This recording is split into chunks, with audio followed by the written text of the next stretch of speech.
विकास, पारदर्शकता आणि सर्वसमावेशक प्रगतीचा नवा आराखडा. स्मार्ट पायाभूत सुविधा, सक्षम नागरी सेवा आणि उज्ज्वल भविष्याचा संकल्प आपल्या सर्वांच्या स्वप्नातील शहर घडवण्यासाठी पुणे महानगरपालिका सादर करत आहे. पुणे शहराचा अर्थसंकल्प. आज शहरातील आरोग्यव्यवस्थेमध्ये आमूलाग्र बदल घडत असताना कॅन्सर या आजारासाठी महानगरपालिकेचे देशातील पहिले कॅन्सर हॉस्पिटल बानेर येथे उभे केले आहे. शहरातील नागरिक अगदी CGS दरात येथे कॅन्सरवर उपचार घेऊ शकतात. पुणे शहरातील कात्रज झू म्हणजे देशभरातून येणाऱ्या पर्यटकांचे मुख्य आकर्षण. या प्राणी संग्रहालयाचा विस्तार आंतरराष्ट्रीय स्तरावरील वन्यजीव प्राणी संग्रहालयाच्या धर्तीवर करण्याचा निर्णय महानगरपालिकेनं केलाय. पुणेकरांना सध्याच्या काळात भेडसावणारी सर्वात मोठी समस्या म्हणजे वायू प्रदूषण. या वायू प्रदूषणामुळे एअर क्वालिटी इंडेक्स खराब होत आहे. यावर उपाय म्हणून आपण पुणे शहरातील 4 ठिकाणी देशातील सर्वात मोठा एअर पोल्युशन कंट्रोल प्रोजेक्ट हाती घेतलाय. विद्येचे माहेरघर असलेल्या पुणे नगरीमध्ये पुणे महानगरपालिकेच्या सुमारे 75 शाळांचे मॉडेल स्कूलमध्ये रूपांतर करण्यात येणार आहे. पुणे शहरातील आद्य क्रांतिगुरू लहुजी वस्ताद साळवे स्मारक, क्रांतिज्योती सावित्रीबाई फुले यांचे स्मारक असलेली भिडेवाड्यातील शाळा यांसारख्या ऐतिहासिक वास्तूंचे निर्माण कार्य अंतिम टप्प्यात आहे. आपल्या पुणे नगरीची ओळख ठरेल असे शहराचे भव्य छत्रपती शिवाजी महाराज प्रवेशद्वार करण्याचा निर्णय महानगरपालिकेनं केलाय. नदी सुधार प्रकल्प हा पुणे महानगरपालिकेचा एक महत्त्वाकांक्षी प्रकल्प आहे. यातील 21 किलोमीटर पैकी 7.5 किलोमीटरचे काम अंतिम टप्प्यात आहे. या नदी सुधार प्रकल्पालगतच पुणे महानगरपालिकेनं लंडन आयच्या धर्तीवर पुणे रिव्हरफ्रंट एक्सपिरियन्स पार्क हा भव्य प्रकल्प करण्यात येणार आहे. पुणे शहराची लेक सिटी म्हणून ओळख निर्माण होईल असा प्रकल्प हाती घेत कात्रज तलाव, जांभूरवाडी तलाव आणि पाषाण तलाव या तिन्ही तलावांचे सुशोभीकरण आणि पर्यटनाला चालना देण्याचे महानगरपालिकेनं निश्चित केले. पुणे शहरातील वाहतुकीचा वेग वाढण्यासाठी व पुणेकरांची वाहतूक कोंडीतून सुटका करण्यासाठी संपूर्ण शहरात सुमारे 13 नवीन उड्डाणपुलांचे निर्मिती प्रकल्प पुणे महानगरपालिकेनं हाती घेतलेत. आपत्कालीन परिस्थितीमध्ये शहराची सक्षम अग्निशमन यंत्रणा असावी यासाठी महानगरपालिकेच्या सेंट्रल फायर स्टेशनचे काम सुरू आहे. अत्याधुनिक जगात पुणे शहर हे देशाचे GCC कॅपिटल म्हणून नावारूपास येणार आहे. मला सांगताना आनंद वाटतो की महाराष्ट्रातील पुणे हे GCC साठी देशातील सर्वाधिक पसंतीचे स्थान ठरत आहे. यासाठी इन्क्युबेशन सेंटरची निर्मिती करत स्टार्टअप आणि डेटा सेंटर उभारणी पुणे महानगरपालिकेद्वारे करण्यात येणार आहे. पुणे नगरीतील महिला भगिनींसाठी पुणे महानगरपालिका एक महत्त्वपूर्ण भेट घेऊन येते. यातून महिला सक्षमीकरण आणि महिलांना पुरुषांच्या बरोबरीनं हक्क मिळतील यासाठी एक मोठं ऐतिहासिक पाऊल महानगरपालिका उचलत आहे. शहरातील ज्या महिला भगिनींच्या नावावर 500 स्क्वेअर फुटांपर्यंत निवासी मालमत्ता असतील त्या महिला भगिनींना निवासी मालमत्तांना मिळकत करामध्ये 50% सूट आपण घोषित करीत आहोत. शहरातील महानगरपालिकेच्या शाळांमध्ये मुलींसाठी पिंक रूम हा एक अभिनव उपक्रम सुरू करण्यात येत आहे. पुणे नगरीचे आराध्य दैवत असलेल्या सारसबाग येथे गणेश मंदिराचे प्रवेशद्वार ते मंदिर या दरम्यान भव्य काचेचा पूल करण्याचा पुणे महानगरपालिकेनं निर्णय घेतलाय. शहराचे वैभव असलेली पर्वती टेकडी ते सारसबाग या दरम्यान रोपवेची निर्मिती करण्यात येणार आहे. यामुळे पर्वतीच्या पर्यटनामध्ये मोठ्या प्रमाणात वाढ होऊन भविष्य काळात हा प्रकल्प पुणेकरांचे आकर्षण बिंदू राहणार आहे. पुणे शहरातील दिव्यांग बांधवांसाठी दिव्यांग भवन व क्रीडा प्रशिक्षण केंद्राची निर्मिती करण्यात येणार आहे. दिव्यांग बांधवांसाठी विविध वैद्यकीय सहाय्यक उपकरणं देखील महापालिकेच्या वतीनं उपलब्ध करण्यात येणार आहे. शहरातील क्रीडांगणांचे सक्षमीकरण, हडपसर येथे क्रीडा नर्सरी, नेहरू स्टेडियम व गणेश कला क्रीडा रंगमंच यांची सुधारणा तसेच खेळाडूंसाठी हायपॉक्सी चेंबरची निर्मिती करण्यात येणार आहे. शहरातील बालगंधर्व नाट्यगृहाचा पुनर्निर्माण प्रकल्प, सिंहगड रस्त्यावरील छत्रपती शिवाजी महाराज सांस्कृतिक भवन व कला मंदिर यांसारखे सांस्कृतिक प्रकल्प राबवत पुण्यनगरीची सांस्कृतिक राजधानी ही ओळख आणखी ठळक करण्याचा प्रयत्न महापालिका करते. शहरात अद्ययावत मिरॅकल गार्डनची निर्मिती महापालिकेद्वारे करण्यात येत आहे.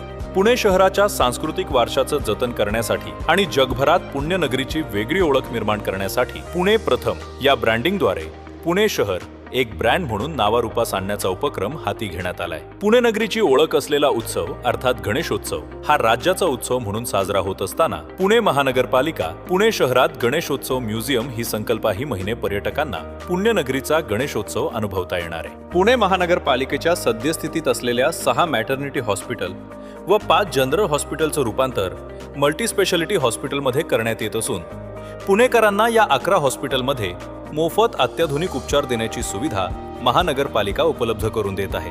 शहरातील नागरिकांना वैद्यकीय सुविधांसाठी आर्थिक मदत करणारी शहरी गरीब योजना सर्वप्रथम पुणे महानगरपालिकेने राबवली. आज या योजनेचा विस्तार करत आपण स्वर्गीय अजितदादा पवार शहरी गरीब वैद्यकीय सहाय्यता योजना असे नामकरण करत आहोत.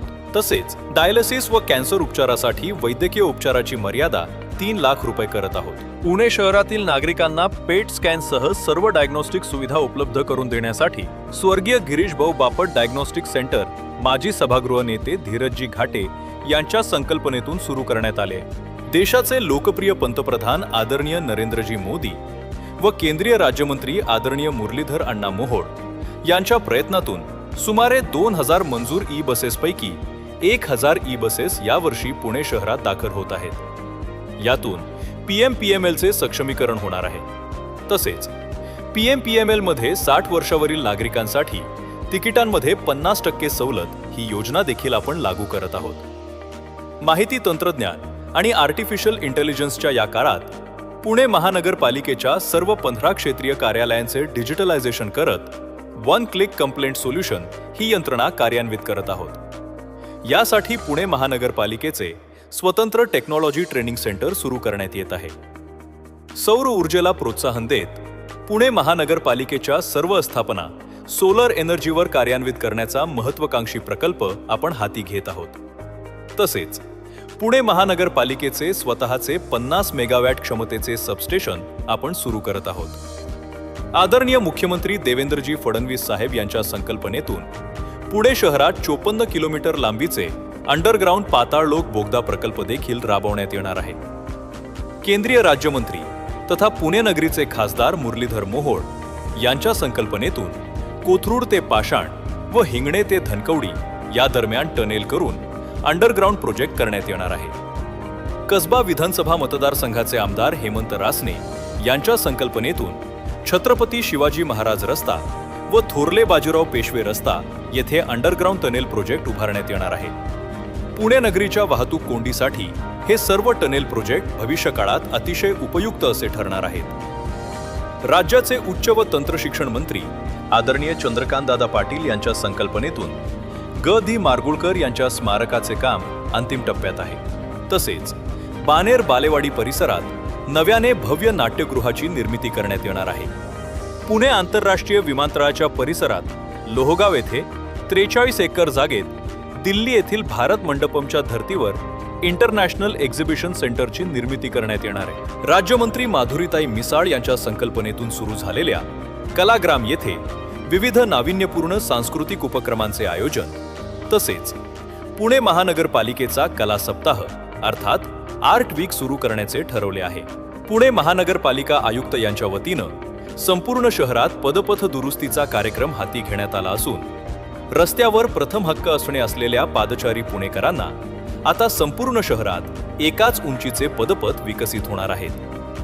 याचबरोबर शहरातील रस्त्यांच्या देखभाल व सुशोभीकरणासाठी रस्ते दत्तक योजना, मध्यवर्ती रस्त्यांचे हेरिटेज डिझाईन हे काम हाती घेण्यात आले आहे. शहर अतिक्रमण मुक्त व्हावे यासाठी शहरात विविध ठिकाणी पालिका मार्केटची उभारणी करण्यात येणार आहे. शहरातील पार्किंगसाठी आरक्षित असलेल्या जागांवर पार्किंग पॉलिसी लागू करत अद्ययावत पार्किंग स्टेशनची उभारणी करण्यात येणार आहे. शहरासाठी अत्यंत महत्त्वाकांक्षा असलेली समान पाणी पुरवठा योजना आणखी जास्त क्षमतेने कार्यान्वित करण्याचा निर्णय महानगरपालिकेने घेतला आहे. पुणे शहरातील महिला भगिनींसाठी सुमारे 100 ठिकाणी मोफत अत्याधुनिक टॉयलेटची सुविधा उपलब्ध करण्यात येणार आहे. पुणे शहराच्या विकासात योगदान देणाऱ्या उद्योजकांना विविध संकल्पना राबवताना कुठलीही अडचण येऊ नये यासाठी पुणे महानगरपालिकेचा स्वतंत्र CSR कक्ष स्थापन करण्यात आलाय.